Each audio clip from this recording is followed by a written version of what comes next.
Am I the jerk for telling my sister to mind her own business unless she wants me to skip her wedding? My sister, who's 27 years old, is getting married in a few months. She has been dating her fiancé for a little under 3 years now. While I, who am 25 years old, have been with my boyfriend for 10 years, we are not engaged, but we do live together. My sister started telling me I should get married once I turned 18. She told me it's always so sweet when you can celebrate really huge marriage milestones together. My parents were shocked when she said that over dinner with my boyfriend, who was also 18 at the time. They were so worried he would listen to my sister and propose, and I would say yes. They told her that 18 is way too young to be married, and so is 20, because she said she would love to be married already. She said we had made it 4 years and we seemed so in love, so she could not understand why we would just date, and she said it like it was disgusting. My parents had to be reassured multiple times that we were not getting married just because my sister thought we should. Every few weeks or months, she asked if I am engaged yet. She will tell me how I should be engaged and that I should break up with my boyfriend if he is not proposing. I told her I was happy with how things were. She would say I could not be. It got worse when she started dating her fiancé. She became obsessed with me getting engaged, and I started spending less time with her. But she would text randomly and ask if I was engaged yet. I finally decided to sit her down and say we did not plan to marry in our 20s, or not until we're around 28 or 29 at the earliest. And we are happy. She told me it was so unromantic to plan marriage in that way, and I should expect him to surprise me with a really romantic and spontaneous proposal. It got worse again when she got engaged, and my boyfriend and I bought a house together. She got a lot meaner about it. She said I'm being strung along and how stupid I am because look at her getting married within the first 3-ish years. I lowered contact between us, but then she went to my boyfriend and tried pressuring him directly, claiming I was so upset he still has not proposed. When he told me, I was very angry, and I told my sister to never do that again. She told me she was trying to help. I told her to mind her own business unless she wants me to skip her wedding, because right now her wedding is looking like one of the last things I want to attend. She told me I am such a terrible person for threatening her wedding over her help. Am I the asshole? You are not the jerk here. Your sister is the jerk for butting into your personal relationship.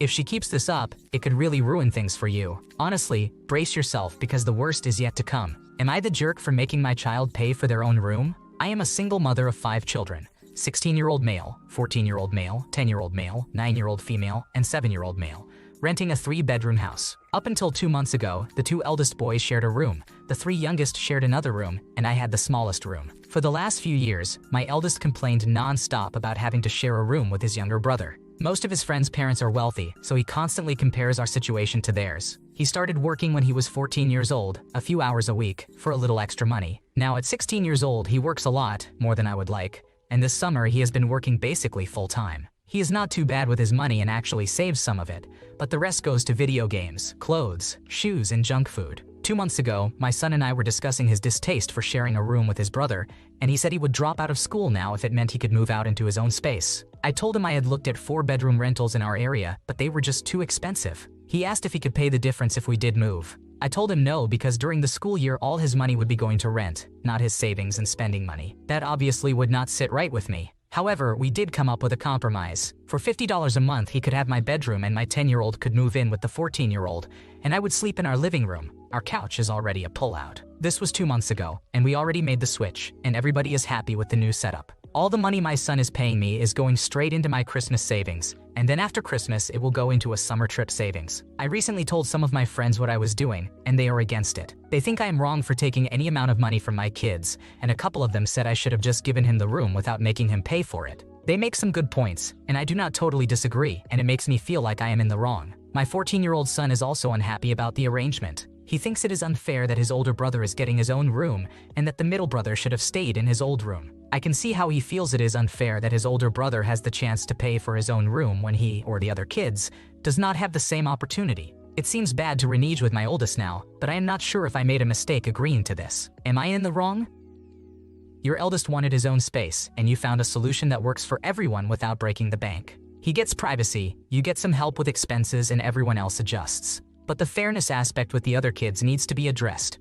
Maybe a family powwow can help explain why this arrangement was made. Just keep the communication open with all your kids so no one feels like they're getting the short end of the stick. Am I the jerk for only paying my child's partner $30 to puppy sit for 6 hours? Am I the jerk for paying my child's boyfriend $30 to puppy sit for 6 hours? My family of 4 had an event to attend, and we were struggling to find someone to watch our 15-week-old puppy. My oldest child suggested their boyfriend, who is 19 years old, and who has met the puppy numerous times and likes her a lot. We went to our event at 8 a.m. and returned at 2:30 p.m. We had not agreed upon an amount to pay and gave the boyfriend $30. Later that day, I got a text from my oldest child saying that $30 was not enough for puppy sitting. I immediately apologized and offered another $30, which they were happy with, but I feel like I probably paid too much for a very easy job. Am I the jerk for feeling a little sore about this? For context, my child's boyfriend works but was not scheduled that day, and would have had to bring my child over that morning at 7:30 a.m. anyway. He was not going out of his way, and it is a 10-minute drive.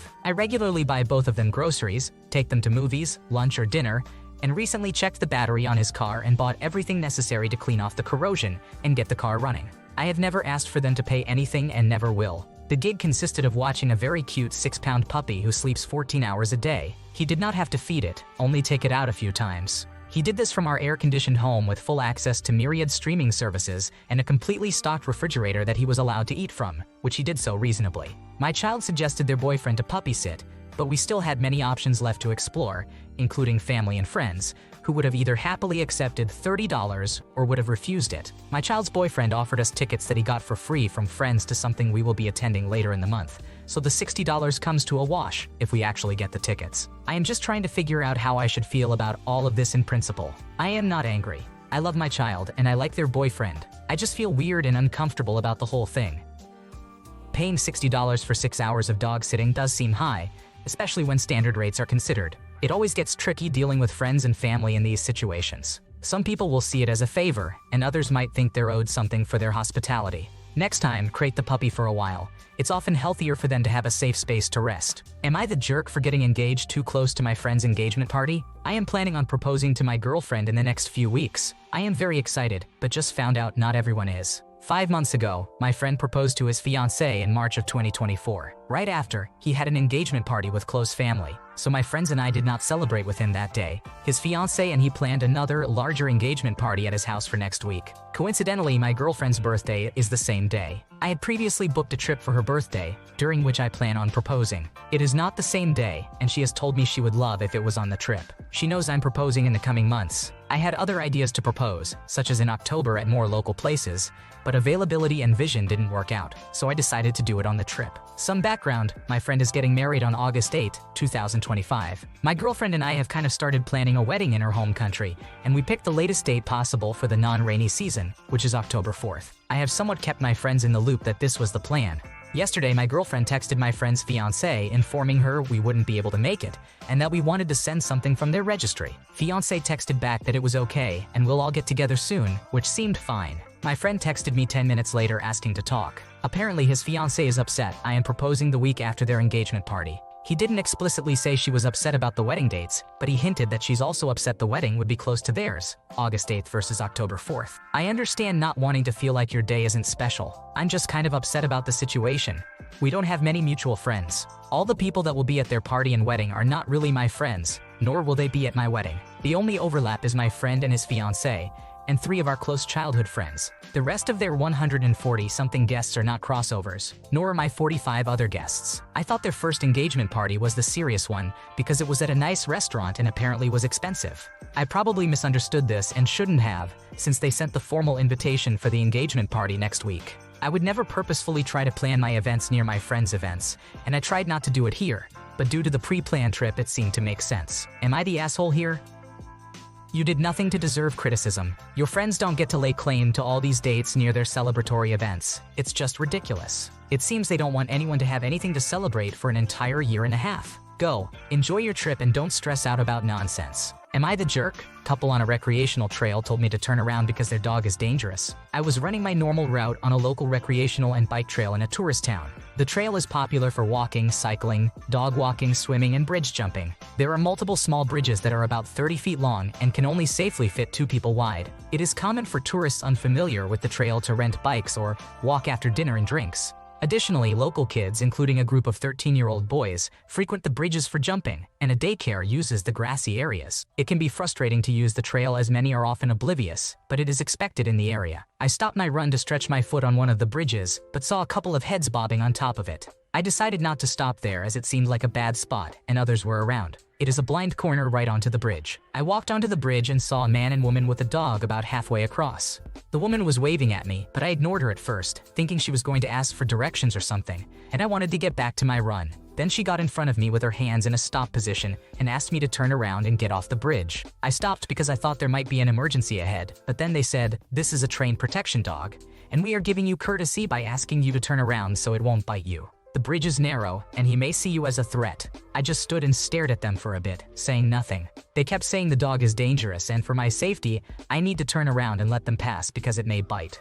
The dog was on about 10 feet of leash, shortened to 1 foot beside the man, and the man had his arms stretched out to the railing to block any passage. I asked them if they could turn around and just let me pass. They said, "No, we were already here, but you're in La La Land. We tried to get you to stop before you got on." I don't know why it's so hard to make way, and I mostly stood in silence trying to process. They kept saying I need to turn around and that this is common knowledge here. Then I said, "I'll get off since it's at least on leash, but you're rude," and we got into a yelling match. How do you walk around with a dangerous dog on a popular bike path telling people to yield to you or get bitten? Am I the antagonist for not wanting to let them bully me off the bridge? You have done nothing wrong. If a dog is truly trained, it shouldn't be aggressive. It's not other people's responsibility to avoid a reactive dog in public spaces. If the dog can't be controlled on a narrow bridge, the owner should avoid walking it there during busy times. Am I the jerk? My friends and I joke about me being white, and I try to tell my mom it's fine because we're just joking. I, a 17-year-old female, happen to be the only white person in my friend group. There are 7 of us. One of my friends is Korean, one is Vietnamese, one is Ecuadorian, 2 are African American, and 1 is Chinese Mexican. I am white. I am fine with that, and nobody loves me any less because of it. As you can probably guess from the title, we sometimes joke about the fact that I am white. It is never anything I would consider to be offensive. One of them has me labeled as Edward Cullen in her contacts because I am so pale. I think it is hilarious. To give you an idea, some of the comments are like, "Can't handle spicy food because you're white, vampire, can't handle sunlight, needs sunscreen every minute, colonizer." That is not everything, but it is harmless. I make fun of myself for being white too. They are just playing around. It is what friends do. I have never felt like they are trying to be offensive. Last night I was upstairs doing some of my math homework. I leave my phone downstairs when I am doing homework so I am not tempted to look at it. Apparently, while I was doing my homework, my friends started a conversation in the group chat, and some of those messages popped up when they were wondering where I was because I was the only person not responding. My mom noticed how much my phone was going off and checked it. After I finished my homework, my mom asked to talk to me and she said, "There's nothing wrong with being white. Don't listen to your friends." I asked what she meant, and she explained how she saw all the texts going off. She said I should get friends who do not judge my skin and actually appreciate me. I said that it is just a joke in the friend group, and they were not trying to be offensive but rather playful. She said even if we were friends, it is not an excuse for them to make fun of me for being white. I again tried to say they were just joking, and she actually got upset and said I must have just gotten used to it because they were bullying me for being white for so long. I really do not think this is a big deal, and I am not really understanding how it being just a joke is not getting across to my mom. Am I acting ignorant? Okay, I am seeing some people asking if I am the only one who gets made fun of, and I should have added this, so that is my bad, but no. The friend who keeps me as Edward Cullen keeps my Korean friend as Candlestick. Again, it is to be funny for a joke. We do not use insulting slurs, it is just joking. People often joke about things like racial differences because nobody in the friend group finds it offensive, but older generations might see it differently and misunderstand the dynamics. Friendship can be weird like that, where hitting each other with a chair 1 minute and giving a piece of liver the next is just part of the bond. If everyone involved is comfortable and it's all in good fun, it's usually harmless. Sometimes it's best to ignore the outdated views and move on to create a better, more understanding world. Thanks for watching. When you subscribe, make sure to hit the bell to turn on notifications so you never miss a video. To finish listening to all the stories, check out the playlist in the description.